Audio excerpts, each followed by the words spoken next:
Good morning, good morning, good morning. It is 5:30 in the morning on what is today? Is it Wednesday? On a Wednesday morning. 5:30 in the morning on a Wednesday morning. That is when we draw a toy from the toy box. We pull a random object. Hi, Abby. Welcome, good morning. We pull a random object out of the Random Object Randomogrifier and we draw it. We do this every morning at 5:30 in the morning. I'm just going to spritz these watercolors, make sure they're nice and juicy. See, we are recording. Today's random object is a bighorn sheep. It actually says bighorn ram, but bighorn sheep is the breed. And he's about 1 year old. You can tell because he has one spiral. So he's about 1 year old. Now, I don't know if that's accurate. I was just told that by the Google machine in my research yesterday, because it seems like having 10 or 15 spirals would be difficult to have, and I know they live several years.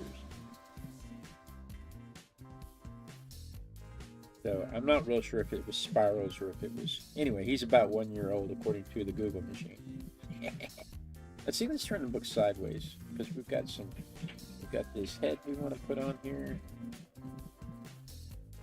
We'll do a quick block in, make sure we have room for everything. The composition is how you make sure you have room for everything on your everything that you want to put on your page, and it stops you from running out of paper.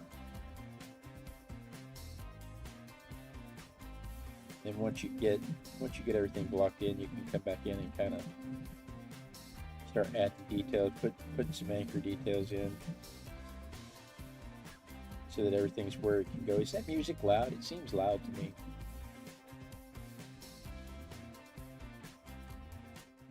Turn it down just a little bit.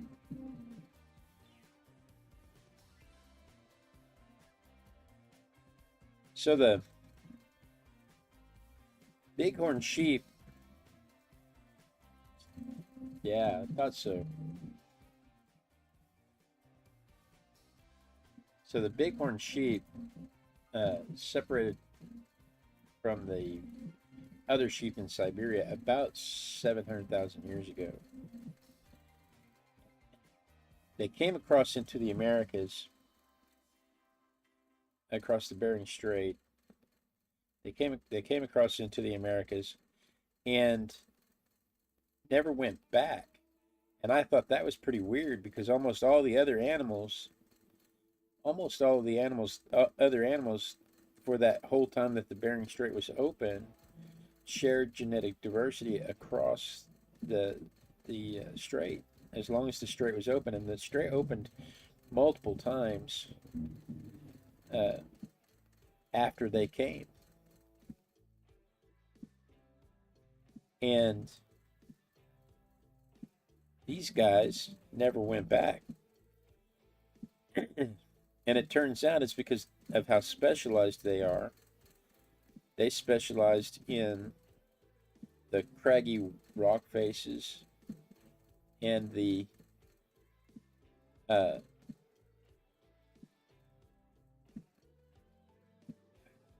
craggy rock faces, the high altitudes, and it made it where they were isolated, kind of like the Commerson's dolphins we talked about the other day, and the penguins that we talked about yesterday. Was it yesterday? Were the penguins just yesterday? The days run together after a while.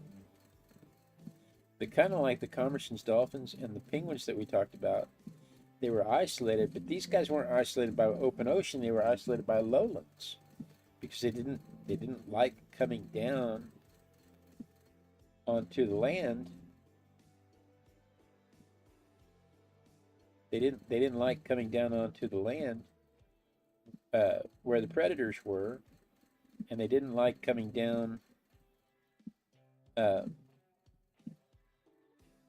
going across the plains. They only come down for water when they're desperate, and they only come down for food, so they never crossed back over. So once they came across, there's no there's no genetic evidence. There's no mitochondrial evidence to show that they ever went back. Now that doesn't mean that it didn't happen a little bit. It doesn't mean that there's not room for error. Just that there's no documentation. They're undocumented. There's no evidence that they ever went back. And I thought that was pretty unique to this animal, because even the puma migrated back and became the cheetah. Cheetahs descended from the American pumas.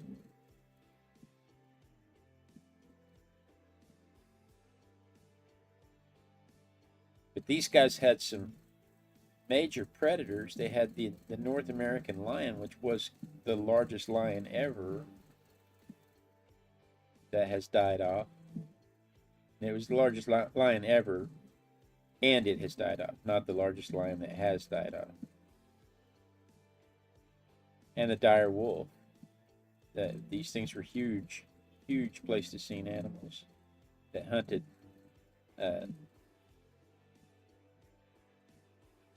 the bighorn ram. And if they were after me, I'd stay up in the mountains too.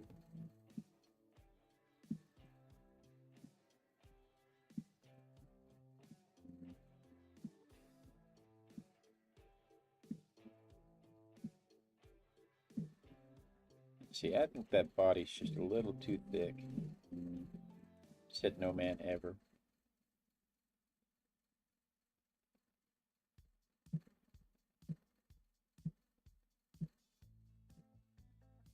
All right. That's going to get us to a point where we can start inking it. Yeah, my mom, or Ivy, asked in the chat room if these were the ones that could climb the rock cliffs. Yeah, these are the ones that climb the rock faces. They have the hard outer hooves and the soft inner hooves, and that allows them to kind of grip on the cliff faces in a very unique way that no other animal really does. The average size of these things, they are about 4 foot tall at the shoulder, I think. I remember reading that. I did not write that down.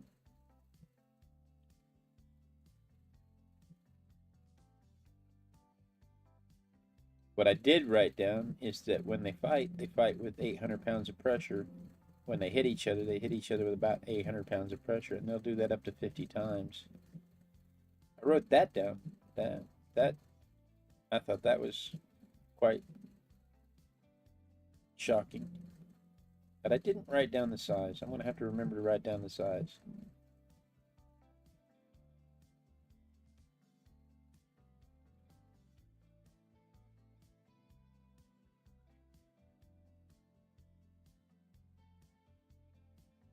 Yeah, they're the ones they like the they like the craggy cliff faces. They start climbing almost immediately after birth, within days. Within days, the young ones start climbing. And I watched some of the videos of them falling, and these guys, I mean, they'll fall. They'll hit boulders and they'll bounce. I have to remember that this is a toy. I keep wanting to draw in realistic details, but I have to remember that this is a toy, and to only draw what I see.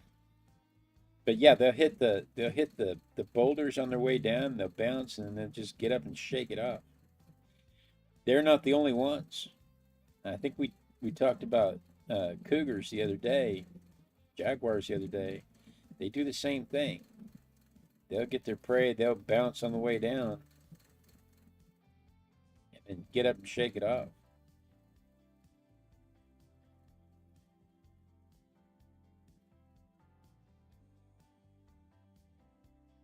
You might have a broken rib, but either you got away from the prey or got away from the predator, or you at least captured your prey, whichever one you are. And it's some pretty extreme measures. But you know, if you can't take a fall, you're not really going to survive as a species on a craggy mountainside.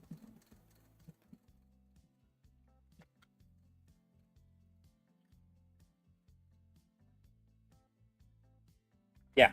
So yeah, 800 pounds. They'll hit each other at 800 pounds. And you know, if each one is using 800 pounds, I mean, crazy. No, I mean that's crazy. And they'll do it. They'll do it 50 times. I mean, I like the ladies, but I'm not willing to get hit in the head with a sledgehammer 50 times. I don't know. My wife's pretty. I might. A couple times anyway. It might. I might. I might get that.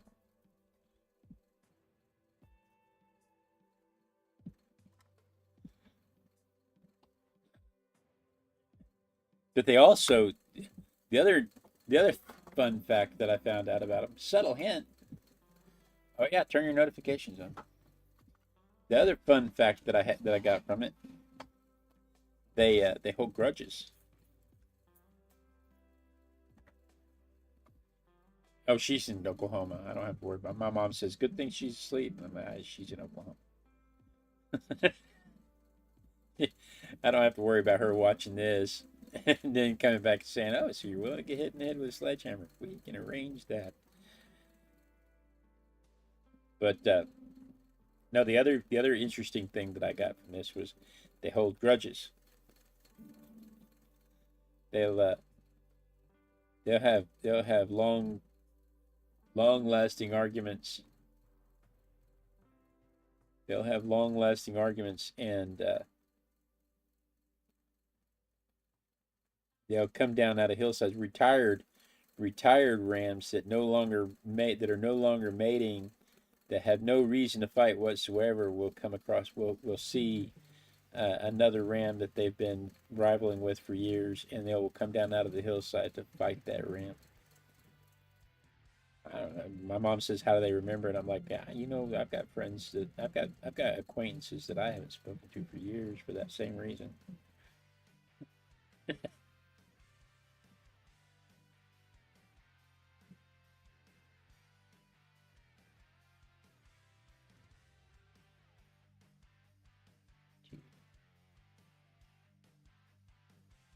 I love this part. If you can't tell, this is probably the part that I like the most. This whole adding in the shadows and shading the features part. This is the part that I really enjoy the most. This gives the whole thing structure.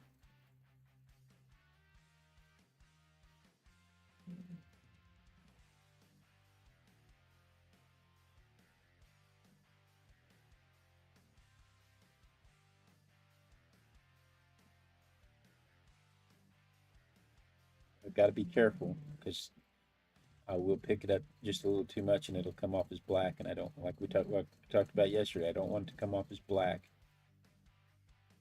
I actually want it to be a cool shadow, because if we've got a warm light going on over here, and if you've got a warm light, you've got a cool shadow.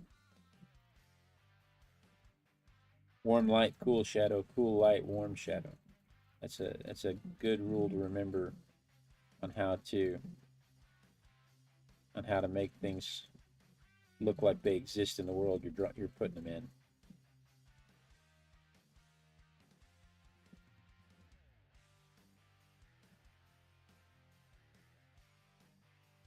Let's see, where were we? Falling with style. These things will fall down the cliff face. Just get up and shake it off. And again, you know, if you live on the craggy rocks, on the craggy rock hill, you can't take a fall, you're not going to make it.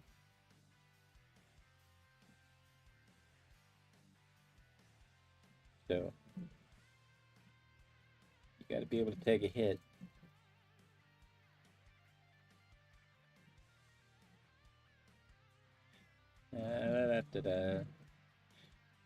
One of their biggest challenges, I thought this was interesting. One of their biggest challenges is domestic sheep.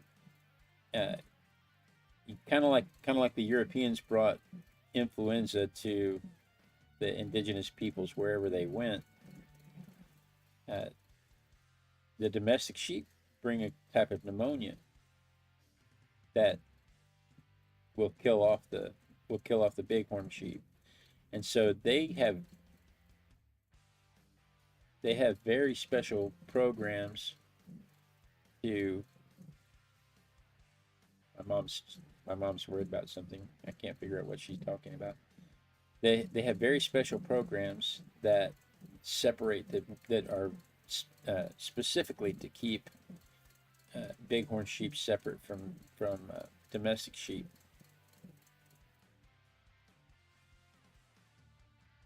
Because they will try to mate. If given the opportunity, they will try to mate, even though they are separated by tens of thousands of years of genetic change. They will still try to mate. Because, I mean, if you're willing to get hit in the head with 800 pounds of pressure, it's not, you know, what's a little influenza?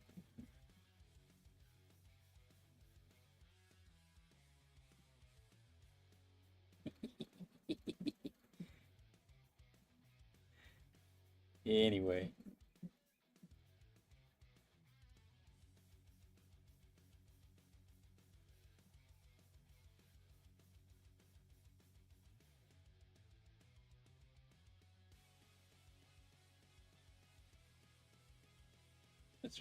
Let's put this shadow in back here while that paint dries. Ivy's here for the paint drying, so we will have to do a little paint drying.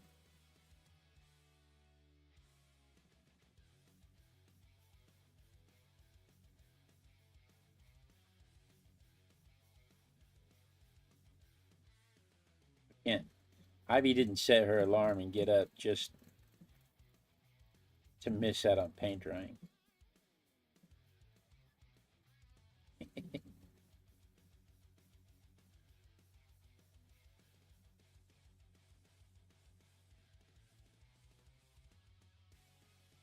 So yeah, the local sheep, the domestic sheep, bring disease and influenza, pneumonia. It's actually a type of pneumonia that causes problems for the bighorn sheep, and it has wiped out entire herds. It has been a real issue. It's wiped out entire herds.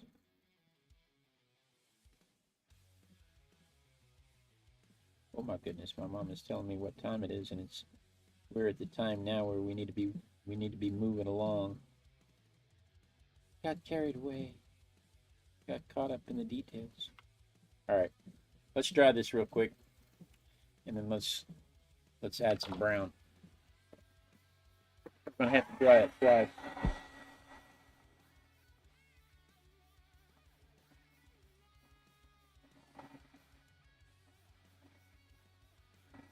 Because you know I'm all about that paint drying.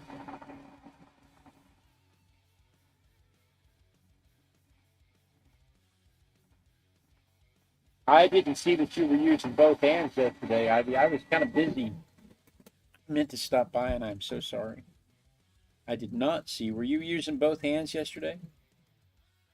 I noticed that you posted. I saw your setup in your studio van. I saw your setup, but I didn't get to see you painting with both hands.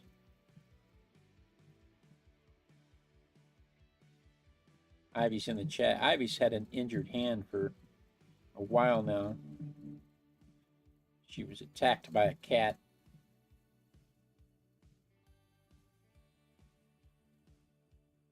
She's She's had surgeries and stuff to get her fingers back, get her fingers working again. And so her using both hands is a vast improvement.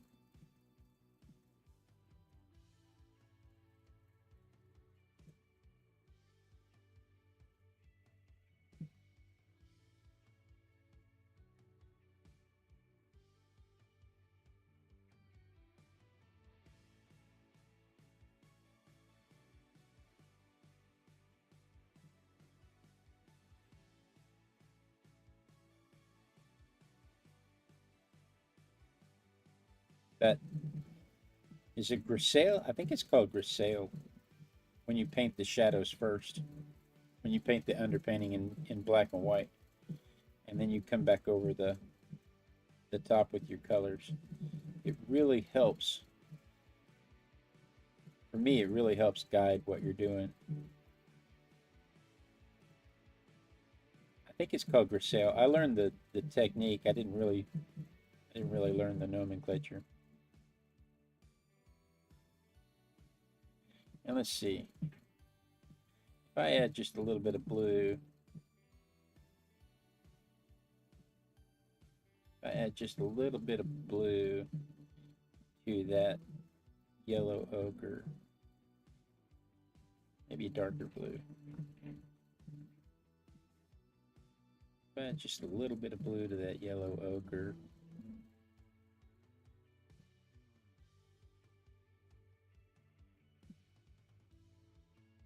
there's a hair stuck to my brush, and it is dragging paint where I don't want it.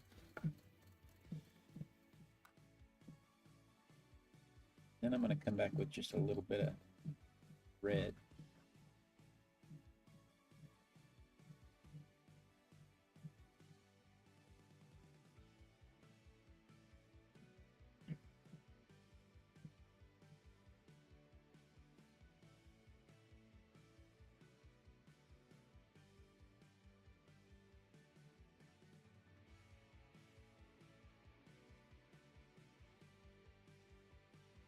That.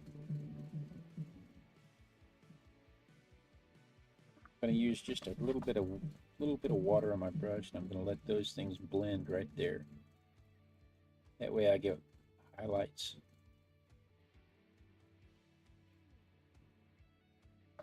And still get some streaks.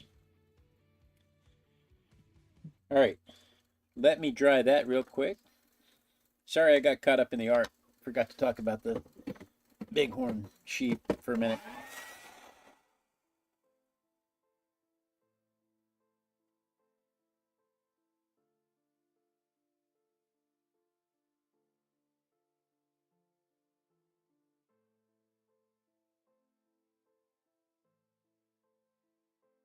Now, I will tell you, because these shadows are not dark enough right here, it looks like he's striped and not shaded. So I need to make sure that those shadows are connected. It just needs to be darker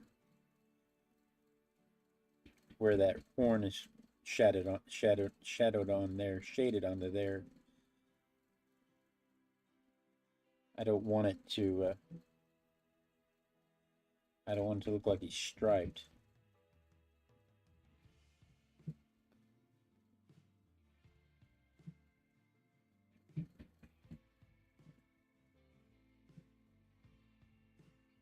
So I need to make sure that those shadows are connected.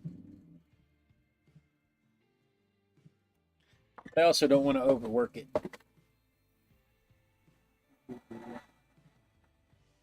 Freeze, guys, and then kill. Ah.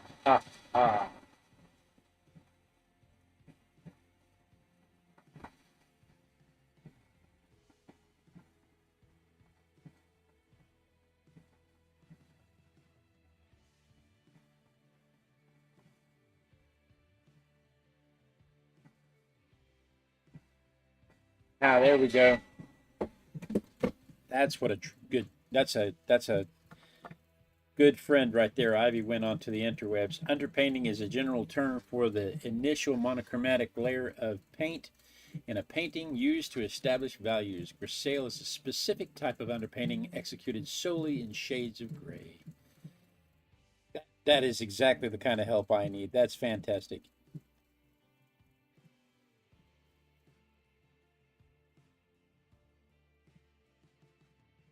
I know. Now I've been singing that all day long. I know, I know, I know. Won't you? Won't you? I'm so excited.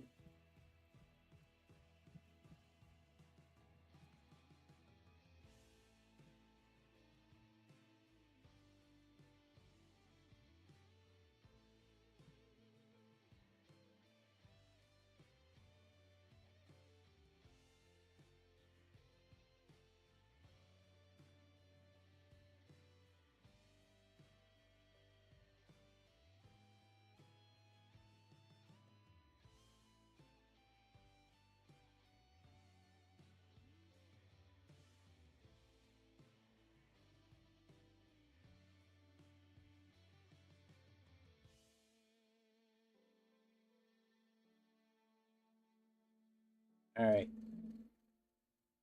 So they have, because of their very specialized habitat of craggy mountain hillsides, that they don't like to come down into the valleys at all.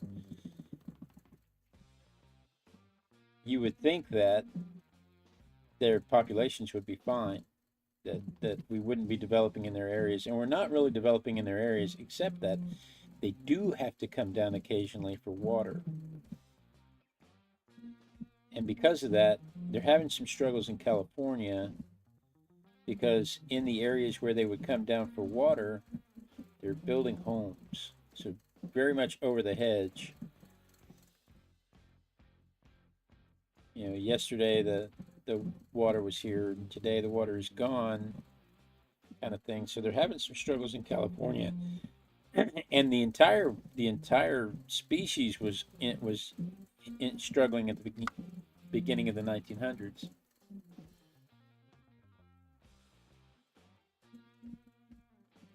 Well, thank you. Really nice layer of paint on his hiney.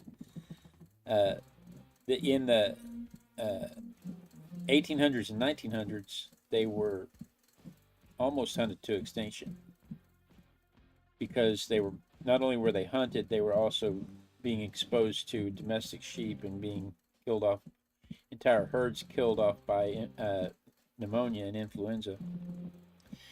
And they've got some really good breeding programs and some programs for separating them. What is today? Today is the 23rd. They have some really good breeding programs and some programs for separating them and keeping them isolated. A lot of hunting restrictions and reservoirs set aside for them. And so the population's back up to about 85,000, from the millions before human contact down to 20,000, which they were probably a little bit in decline before that, because as the glaciers recede, there's less craggy places for them to hang out. This is my initials on this side. I forgot what I was doing.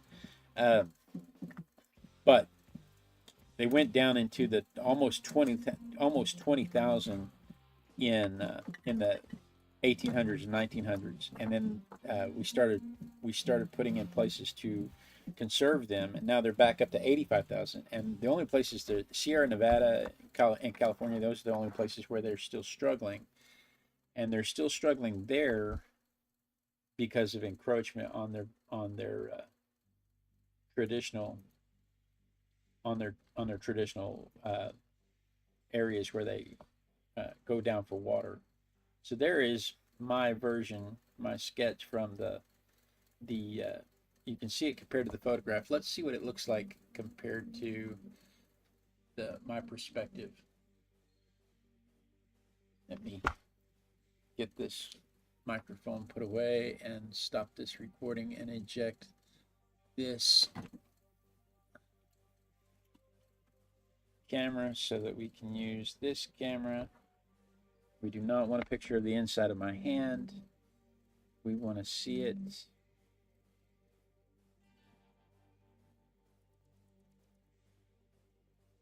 from my perspective. Which is about that. So that's what I did today. Tomorrow we have an egg over here. Let's see what our egg is for tomorrow. Our egg for tomorrow, the little girl's out of town, so I have to pull eggs myself, so it won't be as exciting. Oh, this is a hieroglyph of Ray. I'm not sure. I've got a whole bunch of Egyptian stuff. I'm not sure if we haven't done a hieroglyph of Ray before, but I know we haven't done it recently, so we're going to do this one. This is what we're going to do on Thursday the 24th. So if you're watching this on Thursday the 24th and it's before 5:30 in the morning, then you're watching the trailer and we're about to do this. So stick around. We'll get right on it. But for the rest of us, that wraps up today. Ivy says he's handsome. Thank you. Oh, you're not talking about me. All right, guys, thank you so much for joining me. I really do appreciate it. This is my favorite part of the day when I get to come down here and I get to art with my besties. I really do look forward to it every day. It keeps me accountable to my art practice, and it lets me spend some time with my besties. So thank you so much. Be sure and tune in tomorrow. Same Artistic Biker time, same Artistic Biker channel. And then we dance. We dance. We dance until somebody says they see me dancing. Because when they see me dancing, I know the lag is caught up with the stream. And if the lag is caught up with the stream, then I won't get cut off mid-sentence.